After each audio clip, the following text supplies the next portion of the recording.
สบายดีทุกคนมื้อนี้ผู้ข้าสิมาแนะนำให้รู้จักเกี่ยวกับถ่ายท้องพี่น้องถ่ายท้องหรือถกท้องถ่ายเที่ยวอันนั้นบ่หยุดบ่เซาจักเทื่อถ้าว่าเฮาอยากหยุดอยากเซาเด้อพี่น้องเด้อไปจี้เข่าพี่น้องไปจี้เข่าทาเกลือเข้มๆเด้อพี่น้องเด้อ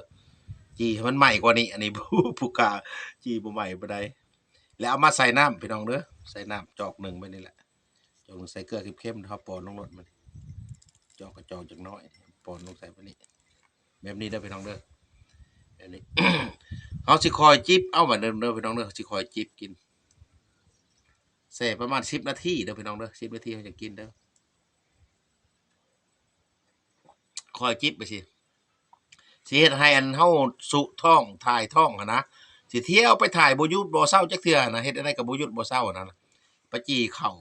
ทาเกลือเข้มๆเด้อพี่น้องเด้อไปจี้ให้มันใหม่คักๆบ่ให้ดำแล้วจี้แล้วมาแส่น้ำกินเด้อพี่น้องเด้อถ้าผู้ใดเป็นพยาธิดังกล่าวเอามาเฮ็ดมาลองใช้เด้อพี่น้องเด้อสิดีสิเซาดอกสิหยุดถ่ายเด้อพี่น้องเด้อสิบ่หยุดบาดเดียวสิขอหยุดบ่คือเฮากินยาต้าน